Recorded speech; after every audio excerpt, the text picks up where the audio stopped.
Welcome to Kaleidoscope, where we are positive, daring, different, and all-inclusive. It's Pride Month. Happy Pride, everyone. June remembers the 1969 Stonewall Uprising in Manhattan, which was a tipping point for the gay liberation movement in the US. And as you can see, celebrations are now the world over as the world becomes more open to the LGBTQ community. Later on in the show, we speak with Equal Grounds' Rosanna Flema Caldera on Colombo's celebrations, and also up ahead, Global Markets President of BNI, Max Srinivasan, and the joint Grecian Prize winner this year, Yudhanjaya Vijayaratna.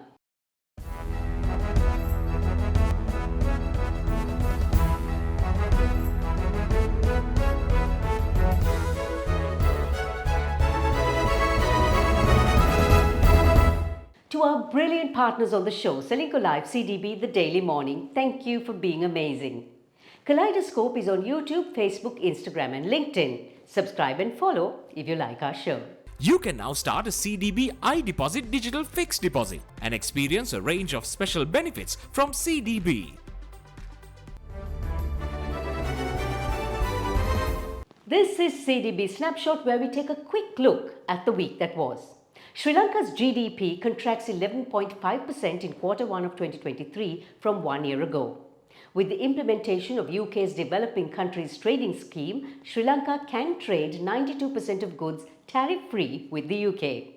The World Bank is set to approve a $700 million in budgetary and welfare support for Sri Lanka. India will accelerate a smart classroom project in 200 schools in Galle to improve digital literacy among less privileged students. Elon Musk's SpaceX hires profoundly gifted 14-year-old to work on its satellite team, the youngest employed software engineer on the planet.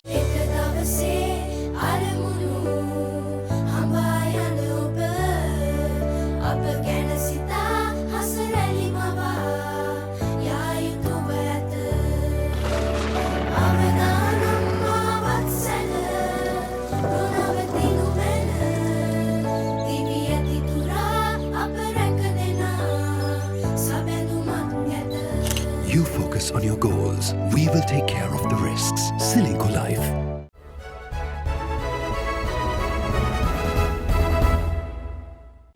Welcome to Srilanka Life News Capsule.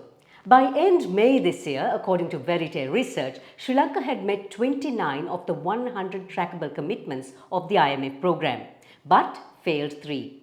Sri Lanka has met, amongst others, the fuel pricing formula, fiscal revenue measures, increases in corporate personal alcohol and tobacco tax and VAT, and reduced inflation to between 55 and 49% by March. The failed commitments are in increasing tax revenue to 2.1% of GDP or 650 billion rupees by March 2023, increasing the betting and gaming levy to 500 million rupees and getting parliamentary approval for the new Central Bank Act.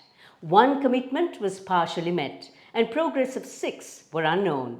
Timely progress means Sri Lanka will have material benefits from some of the actions, and there will be improved confidence in Sri Lanka's governance, which helps restructuring negotiations of past debt and, of course, future recovery. Given Sri Lanka's past woes, do you think it makes sense for the country to think like a startup? We know about startup businesses, but what can business teach us about pulling off a startup of a country? Global Markets President of Business Network International, Max Srinivasan, was in Sri Lanka recently, and given that the National Achievers Congress named him the Startup Scale-Up Guru, he is perhaps the best person to bring into focus what Sri Lanka needs to focus on to build itself up. Mac, welcome to the show. Now, given Sri Lanka's challenges in the past 3 to 4 years, and as for the most part the country has been having to start off all over again, should we look at Sri Lanka as a startup? And if so, what elements must we have in place? When I view Sri Lanka and as business owners in Sri Lanka, I would still consider ourselves to be considering ourselves as a startup. And even now, even though we have been in BNI for 38 years, as far as my company, our company, we still consider us as a startup each time because there's always new problems to solve. And when we're rebooting out of the pandemic, things have changed.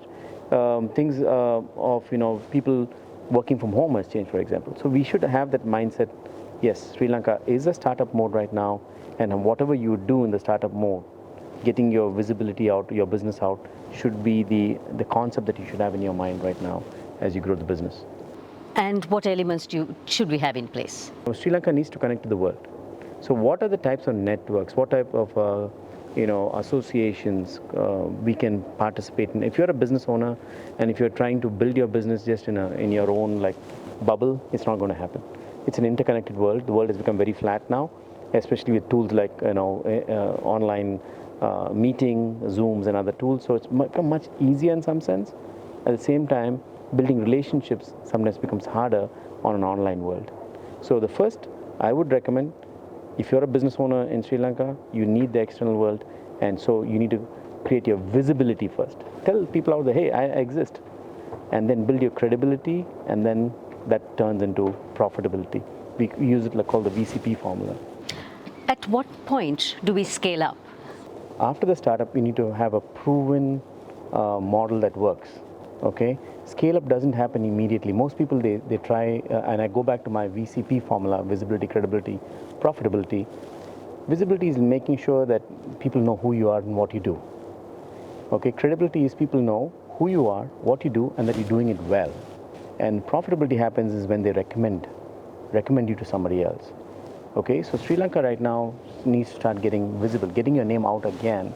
Hey, this is what I'm doing. This is exactly the business I'm doing. And then give references of some credibility. Do a job, get credibility. But once you do a job for somebody else, don't stop there. Ask them, hey, if you like my work, can you help me? Can you refer another friend of yours? Because if they like your work, they'll absolutely refer another friend of yours. And that is when the measure of profitability happens. And now, a quick sketch on the stock, oil and gold markets. The Colombo stock market was a bit bearish this week, with the oil share price index fluctuating but ending flat, with the average daily turnover dropping to 1 billion rupees. Recession fears kept WTI oil prices at close to $71 per barrel, while a firm US dollar pushed gold prices down this week to $1,935 per ounce. Gaza's horses now wear diapers. The horse-drawn carts have diapers on the horses' rumps, and manure is all collected for natural fertilizer. A win-win situation for all.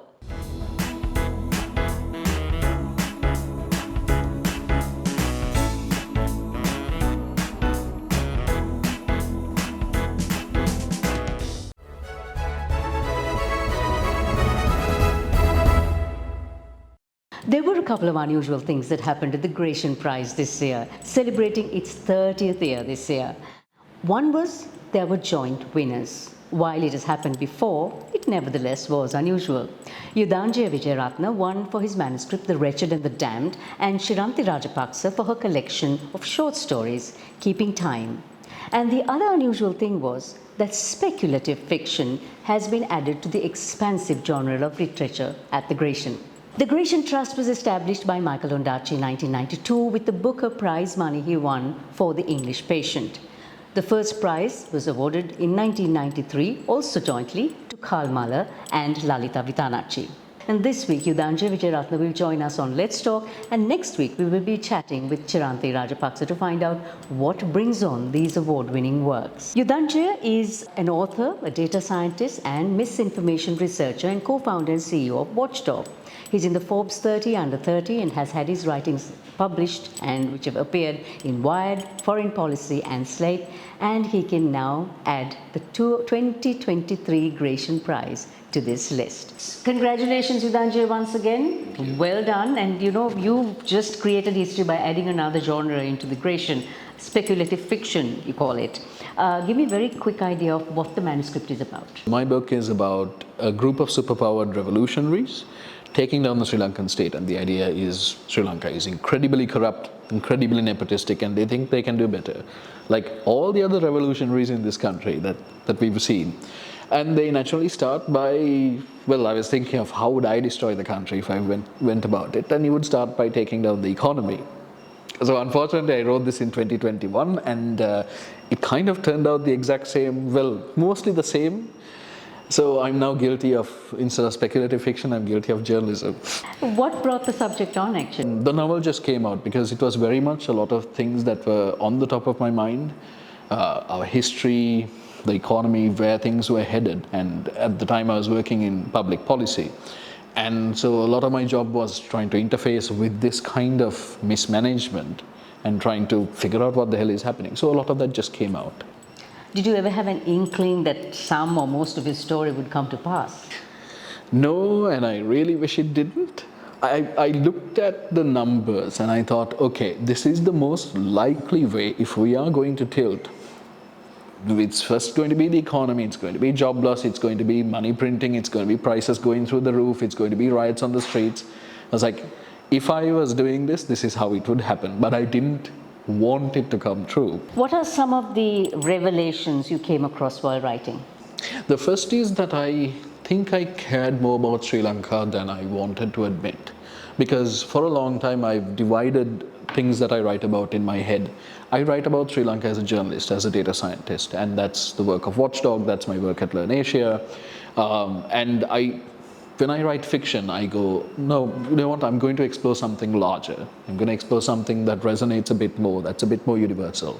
A lot of people reading this book are going to be incredibly unhappy, but I think it should be said, and I realized I had things to say about Sri Lanka. What do you think a win like this does for authors of your generation? Ever since the Grecian shortlist happened, there have been so many authors, would-be authors, potential authors of my generation and much younger also, reaching out and going, hey, how do we get an agent? How do we publish a book? What the Grecian and the visibility here is doing for this is it's made a lot of people realize, well, I can probably do that too. Like I can maybe, and all of these authors are now online. That's been immensely valuable because it's made me also realize there are a lot of other people with stories to tell. What's next for you? I'm writing a story about a giant orange cat. No, really. I'm actually writing 2 novels. One of them is about a giant orange cat. This is a novel based on a short story that I wrote that is now on the way to the moon. There's a project to archive the works of 30,000 artists on the moon. I have 3 works in there, including an anthology that I edited and a very cyberpunk near future look at policing, but also a story about a giant orange cat. And I really liked the story about the giant orange cat. I had fun. I have a t-shirt that has a giant orange cat on it. So I'm turning it into a novel.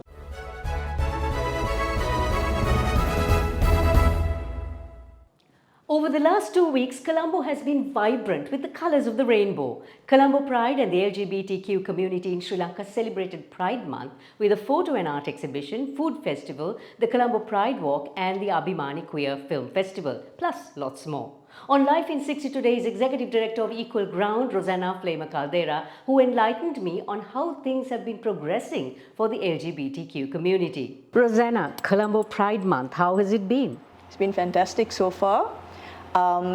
We've had our hiccups, of course, a few threats here and there and a few insults here and there, but by and large it has been fantastic. We had our first Pride walk, ended up at the food festival, and we had stalls with food prepared by the LGBT community, and we still have several more events, and culminating in a fantastic party for the Kite Festival and Pride Party at Sugar Beach on Saturday. Given that it is Pride Month in June, how much headway has Sri Lanka made when it comes to equality for the LGBTIQ community? I think over the years we've seen a lot of changes, some subtle, some quite overt. I think one of the key components of this is the diversity and inclusion programs that Equal Ground has started with the corporates. You've seen a huge change in corporate attitudes as far as the LGBTIQ are concerned.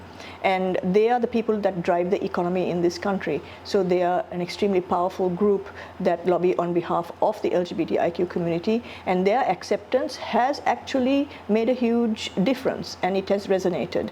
The second component is, of course, the fact that the government has expressed their desire to decriminalize homosexuality in Sri Lanka through the Universal Periodic Review at the UN. It's only a matter of time before it's up for vote. Fingers crossed that it gets passed. But even the people's attitudes have changed drastically over the years. Wishing you happy Pride and a lazy weekend. We'll see you soon.